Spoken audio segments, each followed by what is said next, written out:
es otra cueva de sorpresas. Alguien estaba vendiendo un LP de Leonardo Fabio.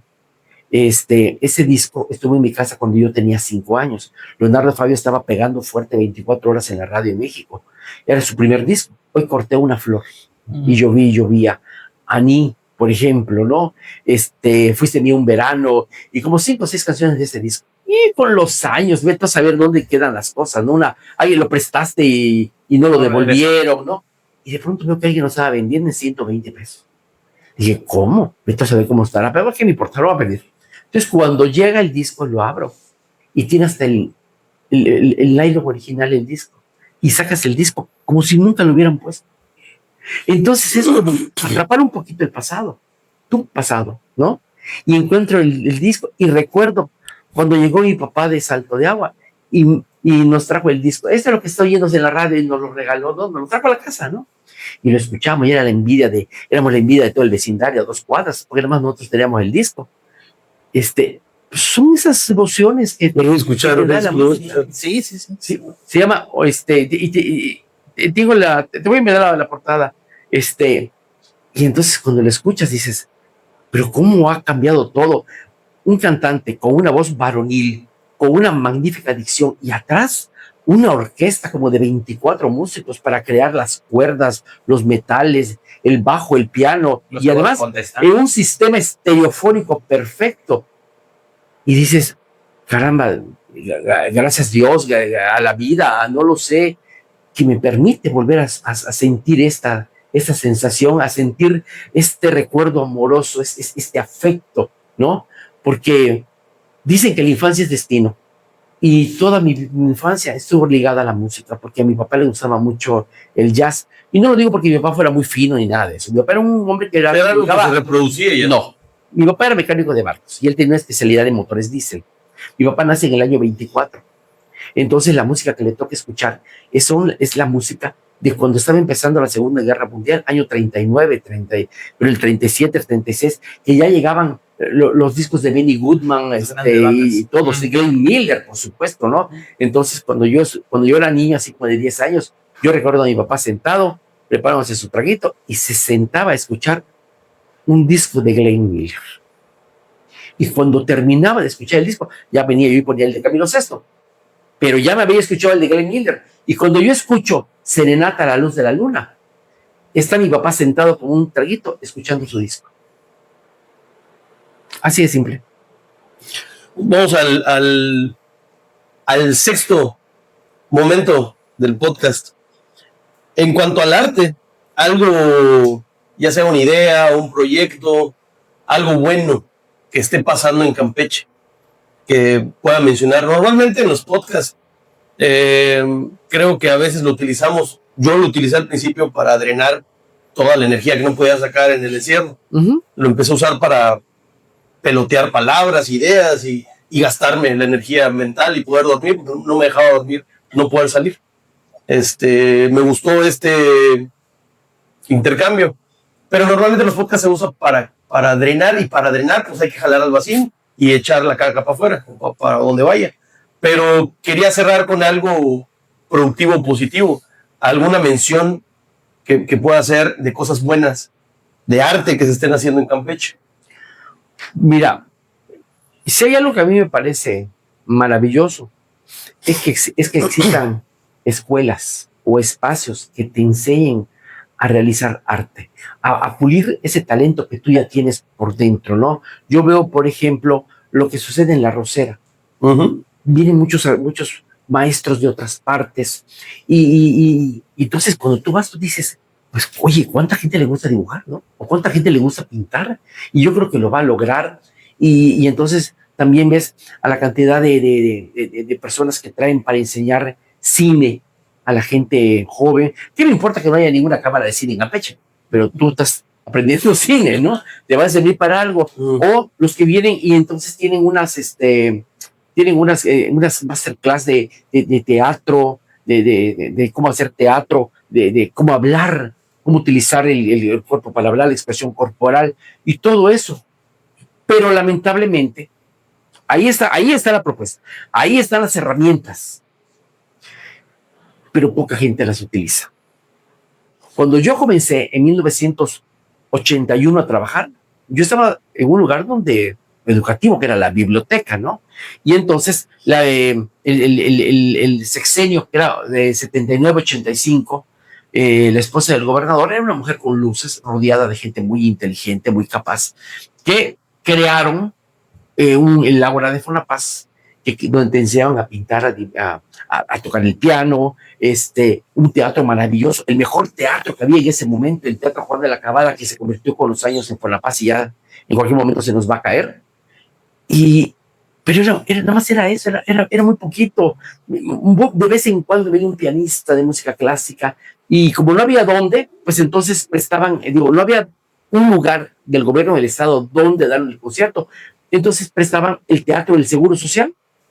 Y ahí, cuando revisas la programación en periódicos viejos, qué genios vinieron a Campeche, ¿no? Pero tal vez cambia mucho el distractor. Ahorita, pues a lo mejor haya más personas a las que hay acceso, le puedes escribir a quien sea que venga a una clínica, pero el distractor que la gente no quiere ir, antes no había nada que hacer, pues ibas a todo lo que había, porque eran 3 o 4 cosas. Ahorita tienes el mundo y toda su historia, bueno, sí, eso no ayuda mucho. Y te lo traen gratis. No tienes que pagar, te lo traen gratis. Pero también pasa algo muy importante. Hace mucho tiempo que la gente está recibiendo basura. Sí.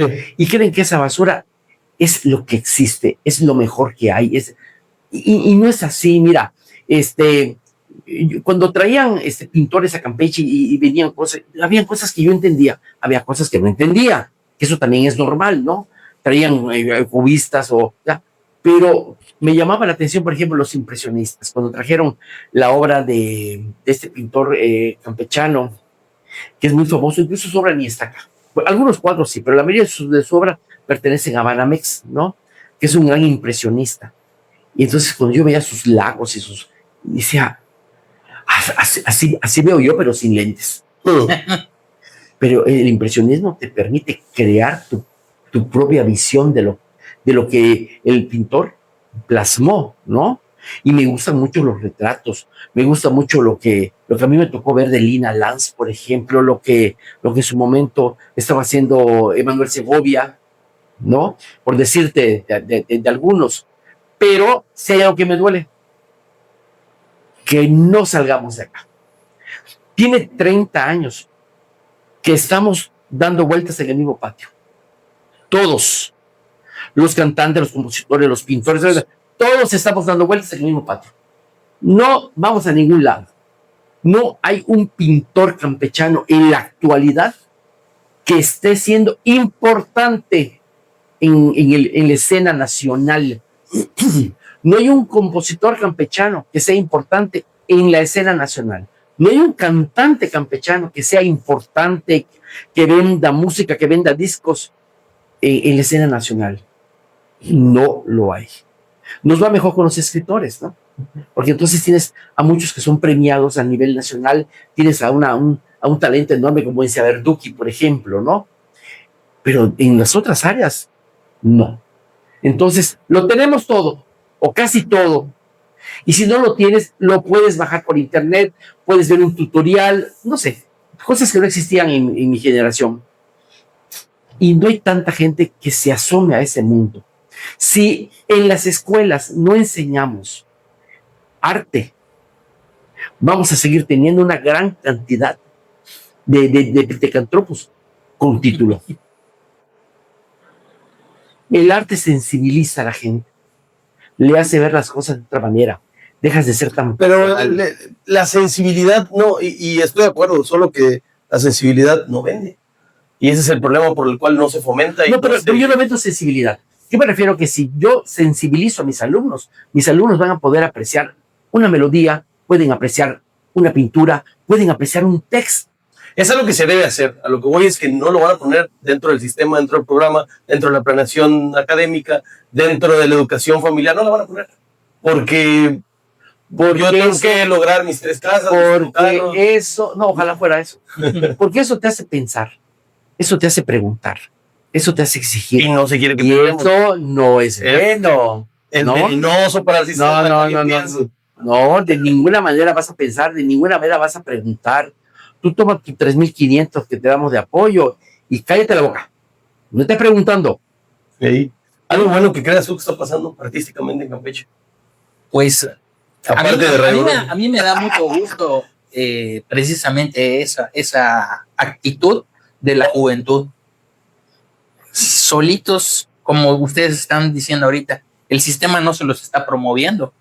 Ellos solos están buscando conocer nuevas expresiones artísticas. Me da mucho gusto cuando hace unos años empezó a agarrar fuerza, por ejemplo, el Festival de Jazz. Ver que se llenaba de mucha gente joven que no conoce al artista. No. Públicos nuevos. Sí, eso es. Públicos nuevos. Si hay algo bueno que está pasando, lo están generando los ciudadanos. Claro, pero es muy poca esa fracción de ciudadanos. Sí, claro. Pero digo, yendo a la parte de esperanza, debe después del super cagadero, después de la oscuridad, debe sobresalir algo, debe pasar algo. No puede quedarse eternamente por abajo. Históricamente ha sido así, pero... Sí, entonces, sí se puede ojalá quedar. que se apure el cagadero. No. Sí se puede quedar. Y así hemos estado siempre, con la esperanza, con el ya merito. Por poquito y llegamos. Y así hemos estado. Yo tengo 62 años y me la he pasado así. Para terminar, hay un libro, muy breve por cierto, que son las memorias de Héctor Pérez Martínez, que fue gobernador del estado. Y entonces, en esas memorias, pues él habla de cómo encuentra el estado cuando regresa a hacer su campaña para gobernador. Porque siempre, casi siempre, todos los gobernadores venían de México, porque pues ahí hacían su grilla, su chamba, y de pronto les decía el partido, tú vas para Campeche, y te reencontrabas con un lugar al que te habías ido hace 25 años, ¿no? Y es como conocerlo. Entonces, ese primer capítulo de Héctor Pérez Martínez es algo que a mí me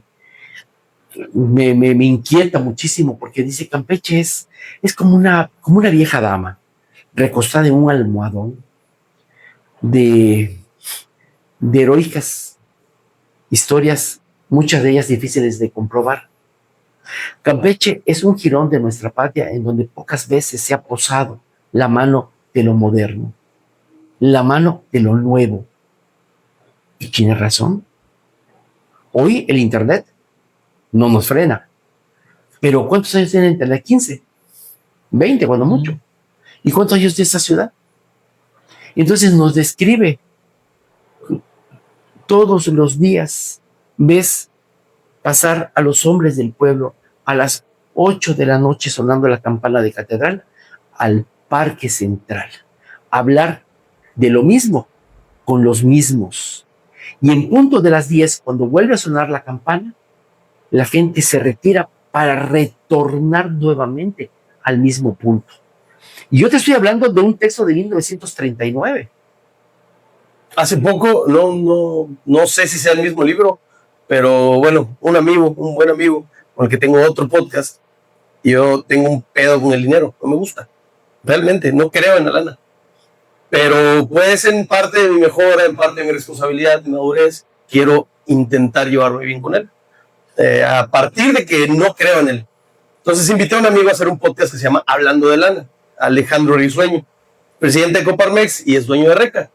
Claro. Entonces, pues, ¿a quién más invito? Dije, es mi amigo y sabe el tema. Y me platicó porque él también tiene un podcast con Coparmex de un libro y que ese es el libro en el que quiere platicar con los empresarios. Y no sé si sea el mismo, pero habla de un libro de hace 100 años que se escribió y tiene este problema de por qué no se crece. ¿Por qué no se crece en el tema empresarial? Porque es un pedo campechano. Sí. Mira, yo soy un ser humano de transiciones, ¿eh? Yo nazco en el año 63. Entonces, en el año 63, cuando yo tengo así como que sentido de lo que pasa, ya tengo 6 años. Okay. Hablo del 69, 70. Me toca ver la llegada del hombre a la luna. Y yo no entendía nada, pero yo estaba sentado en la sala junto con todos. Qué chingón. Viéndole la llegada del hombre a la luna y escuchando a Pedro Ferriz, y escuchando Santa Cruz, y escuchando a don Jacobo Zabludovsky, transmitiendo desde Cabo Cañaveral. Y yo me sentía emocionado, ¿no? Los mexicanos estábamos. Y uno de los astronautas dice, llega a la luna, ponen la bandera. Que no encontraron a Dios. Y eso para mi mamá fue un golpe. Porque mi mamá, que había nacido en el 24, y su mamá, y su abuela, siempre, Dios está en el cielo. En ese cielo no lo encontraron. Entonces Pablo VI contesta desde el Vaticano, porque Dios está en cada uno de nosotros. Y nos volvieron a enchufar. Oye, Mechito, antes de terminar, yo sabía ver dos podcasts más. No, a eso iba. Yo sabía que era un peligro traerte. Okay. Pues muchas gracias. No, porque podemos platicar toda la noche de 1000 temas. Y es algo que me preocupaba mucho. Precisamente se lo comenté a Noé. Digo, el podcast es de música y la persona que vamos a traer te puede platicar de A a la Z de muchos temas. Te quiero agradecer en lo personal el hecho de que hayas aceptado venir a platicar. Como decíamos hace rato, no es una entrevista, esto no es para ni engrandecerte, ni engrandecer una imagen, ni un personaje. Yo creo que es una forma de que la gente nos vea como lo que somos, como seres humanos, ¿sí? Con aciertos, desaciertos, como todos los seres humanos. Y lo segundo, en el primer programa que grabamos lo decía yo, a mí me gustaría que este espacio sea un vehículo para aportar algo a la comunidad musical local. Y si hay alguien que ha trabajado por la comunidad musical local, eres tú. Y lo decías al principio de la plática, en una frase que dijiste, esto se va a perder muy probablemente. Si hay alguien aquí en Campeche, y lo digo así en buena onda, que ha trabajado para que no se pierda el sentimiento musical, porque aparte no nada más es lo local, claro, es lo que a ti desde chico te ha llamado la atención y que tú consideras que no se debe olvidar. Claro. Eres tú. Hace 30 años que trabajamos en lo que a ti te apasiona mucho, que es la música. ¿Cómo llegaste a hacer eso? Es tu aportación probablemente más sensible. ¿Cómo llegué a eso? Pues no lo vas a creer, pero dicen que la infancia, Nietzsche decía que la infancia es destino, ¿no?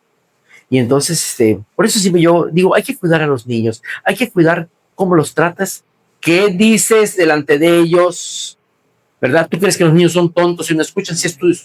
Los niños son unas esponjas y todo lo absorben. Y tú no sabes de pronto qué hiciste en la vida, qué decías, y el niño lo absorbe. Y como lo dice tu papá, lo dice tu mamá, pues es cierto, porque lo dice mi papá, ¿no? Lo dice mi mamá.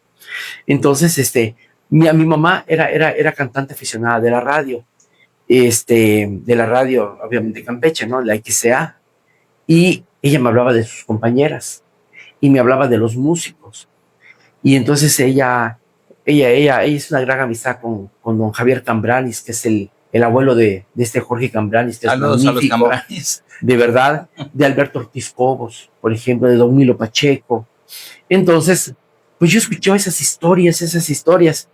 Y cuando llega al Instituto de Cultura Alfonso Esquivel, le dice, ¿por qué no vienes a trabajar acá? Y yo le dije, mire, yo tengo una inquietud, porque yo ya un año antes había yo hecho en la biblioteca, yo estaba al cargo del programa del taller de ¿cómo se llama esto? Era de propagar la lectura, ¿no? Fomento al hábito de la lectura. Pero yo decía, ¿cómo voy a ligar esto con la música? Le fui a hablar a la universidad con Ricardo Encalada y le digo, necesito la orquesta universitaria, junto con el cantante, que era Balmes, ¿no? Uh-huh.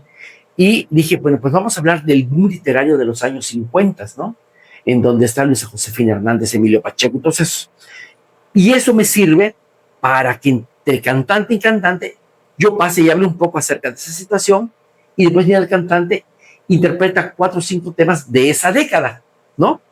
Y ahí es donde yo me encuentro, por ejemplo, a un talento, a mí me parece que es un muchacho, un baterista fabuloso, que es Tirso Buenfil. La primera vez que tocó Tirso Buenfil fue con nosotros, conmigo, ¿no?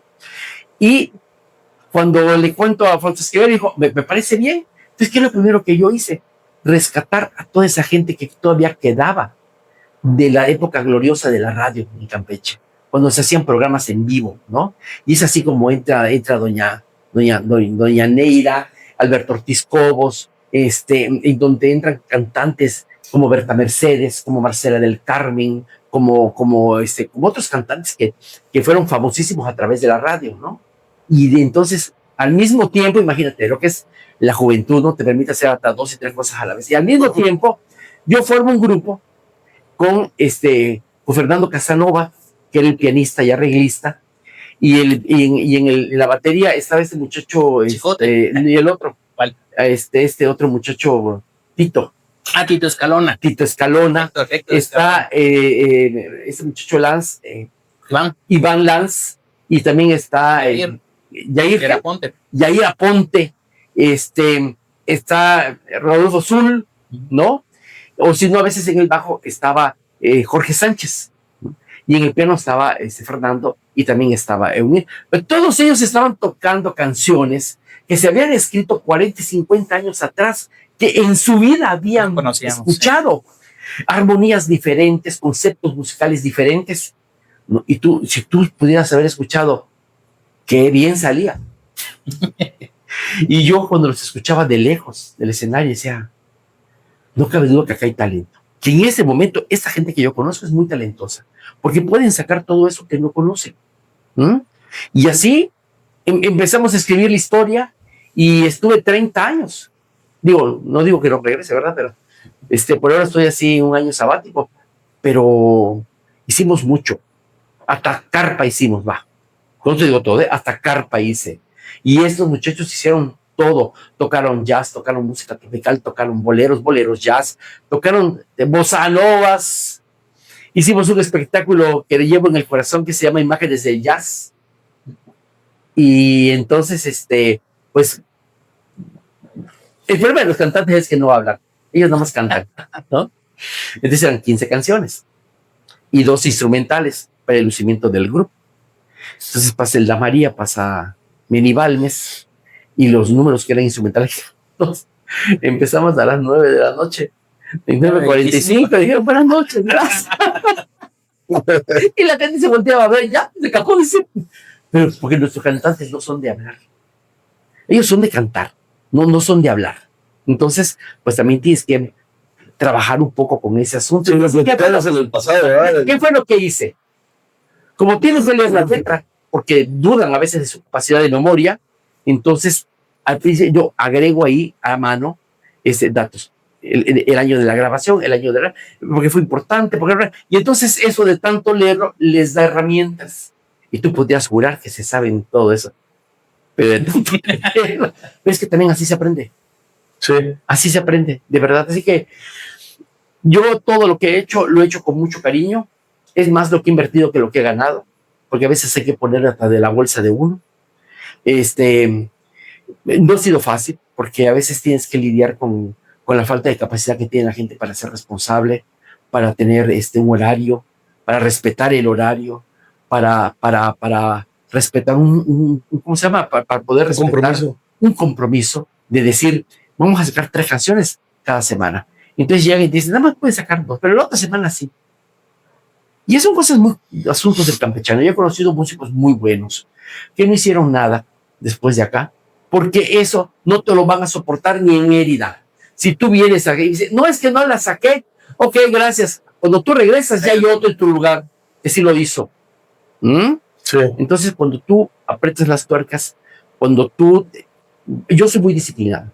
Tal vez de mi vida personal no tanto, pero en mi trabajo yo soy muy disciplinado. Cuando la gente llega a ensayar, yo estoy sentado esperando que lleguen. Y me voy cuando termina la última canción de ensayar.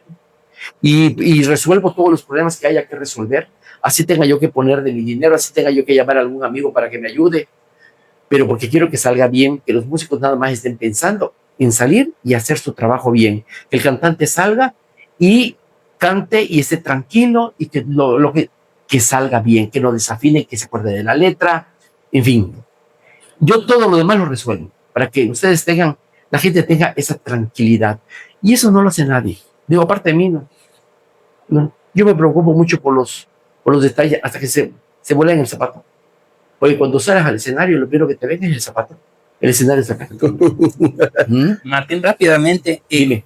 la canción campechana del siglo XX, la compilación, la experiencia de llevar a nuevas generaciones material, como tú bien dices, de muchos años atrás, autores campechanos, como mencionabas, algunos autores que no son tal vez los más tradicionales o los más mencionados o los más populares. ¿Cómo fue? ¿Sabes si podemos conseguir esa obra? ¿Está disponible en algún lado? No está disponible, pero yo se las puedo pasar en un USB, porque fue una obra muy grande. Te digo, cuando eres muy joven, te atreves a eso y a más. Yo voy con Alfonso Esquivel, que era el director del Instituto de Cultura, y en el año 99 y le digo, fíjate que quiero hacer esto y lo otro. El otro, no sé si me oyó bien, pero me dijo que sí, hombre, sí, claro. Ah, pues está bueno. Y entonces, ¿sabes tú lo que era hacer 4 discos? Uno tras otro. Y hacer un álbum de 4 discos. O sea, nunca en la vida se había hecho, ni se hizo nunca más. Un catálogo de canciones que abarca el siglo XX. La canción campechana en el siglo XX. Nadie ha superado esa obra. Pues entonces en sus redes le pueden escribir para que lo contacten y claro que sí. Además, mira, era la manera de hacerlo. Sí, es más, cuando ya esto lo editen, pueden poner acá mi correo electrónico, mi Facebook, mi Facebook o mi Instagram. Yo contesto todo, ¿no? Y porque mira, yo tengo una cantidad de discos en físico, ¿no? Y en mi computadora tengo 982 carpetas clasificadas de música. ¿Para qué quiero todo eso yo solo? A mí si me dice alguien, ¿tú tienes una canción donde canta quién sabe qué? Sí la tengo, oye, te la paso. Perfecto. ¿Qué gano yo con quedarme todo? O sea, hay que compartir lo que se tiene. ¿Para qué? Te mueres y se va a la basura. No hay a dónde dejar nada. Aquí decían que había una fonoteca, yo no la encontré nunca. Y me dice la gente, ¿pero qué vas a hacer con todo el material que tienes? No me va a importar, ya estás muerto. Y claro, siguen haciéndose más grandes los espacios donde no tenemos cómo comprobar lo que estamos diciendo. Sí. Te voy a decir algo rapidito para irnos. Yo conocí a un señor en el Facebook que se llama Don Carlos Pachón. Don Carlos Pachón, su papá, era el dueño del restaurante Miramar, que no comenzó como restaurante, sino era una lonchería, y se convirtió con el tiempo en uno de los restaurantes más importantes y más chicos del pueblo. Y allá los importantes iban a comer, ¿no? Y una tarde que su papá le había regalado una cámara fotográfica de medio uso, un mediodía, cuando regresa, se encuentra una mujer extraordinariamente bella, cenando, almorzando, y se da cuenta que era Rosa Carmina, la gran rumbera del cine mexicano. Era una mujer que con zapatos medía como unos 78, increíblemente bella.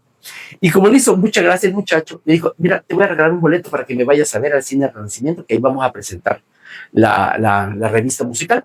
Venía con la Chula Prieto. Y dijo él que sí. Entonces Manuel Ávila Cano, que era director de teatro, me contaba que cuando él estaba en la secundaria, esto debe ser como 56, 57, llegó Rosa Carmina, y que cuando entró al patio central, los muchachos se volvieron locos con Rosa Carmina y bajaron a abrazarla, a tomar un autógrafo y buscaron una tabla ancha y ahí la sentaron y en hombros la llevaron hasta la puerta del Hotel América, que era donde ella se estaba quedando. Y me lo contaba Manuel Ávila Cano y yo le creía, pero ¿cómo lo compruebo? Entonces un día, hablando con este señor, me dice, te voy a mandar una foto que te va a gustar. Y me manda la foto de Rosa Carmina y me dice, cuando yo llegué al Teatro Toro, paso y veo que ella está saliendo para subir a la escalera al escenario. Y le digo, oiga, ¿me permite tomarle una foto? Me dijo, sí, claro. Y posa para él en la foto. Y ahí puedo comprobar que vino Rosa Carmina. Y esa es una labor que a mí nadie me pidió. Preservar muchas cosas de estas que se han perdido, que la gente pues no les ha importado tal vez. Mira, yo tengo una foto maravillosa que le compré a una persona. Tú conoces o ustedes conocen a una estrella de cine importante que se llamaba Miroslava, que hizo películas hasta con Pedro Infante, una mujer de origen europeo que cuando la Segunda Guerra Mundial vino huyendo con el padre y aquí se asentó. Entonces hizo una estrella importantísima, Miroslava. y hizo a con Pedro Infante una película divina que se llama Escuela de Vagabundos, ¿no? Trata de buscar la película y te vas a enamorar de ella. Y yo tengo una foto donde está Miroslava entrando al Hotel América. Y están todos los admiradores a su alrededor viendo que entre. Momentos épicos. Ese es un documento. Bueno, pues yo le quiero agradecer el tiempo igual a Umir por el contacto. Espero que no sea la última vez que grabemos algo. No tiene nada que agradecer. No se acaba aquí Yo pocas veces doy una entrevista porque pocas veces me preguntan cosas interesantes como esta. Me siento muy bien, me entrevistan, me preguntan cosas que no tienen nada que ver con lo que... No, pero como sea, el tiempo se agradece porque independientemente de que es algo invaluable, pues después de que alguien accede a pasar un tiempo contigo, que pase bien, pues eso es lo que se agradece, ¿no? Sí, y además lo hago con mucho gusto. De verdad lo hago con mucho gusto. Y sí, cuando editen eso, pues ustedes ponen ahí mi Facebook. Y si alguien necesita algo, pues con mucho gusto me llevan un USB y yo se los grabo, ¿no? Porque ¿para qué lo voy a guardar yo solo? No tiene caso. Hay que compartir. Sí, así es. Y de nuevo, muchas gracias por la invitación. De verdad. ¿Algo más que decir para despedirte del bandón? No, yo sí más que satisfecho. Listo. Nos vemos la próxima, en el próximo video. Sigan a Radio Brujo, sigan a nuestras personas en donde sea que se pueda. El proyecto está padre, el proyecto es local, el proyecto es chingón. Y no lo digo por soberbia de que esté algo que tenga que ver conmigo, sino porque esto es Campeche, cabrones. O sea, es algo bueno y si no se pone un contrapeso a toda la shit que está pasando siempre, pues no se va a poder compartir algo que valga la pena. Así que gracias por haber llegado hasta aquí. A quienes hayan llegado, compartan, comenten, hagan ahí ruido para que pues el algoritmo ayude a que cosas buenas circulen y nos vemos la próxima. Bye. Claro que sí, por supuesto.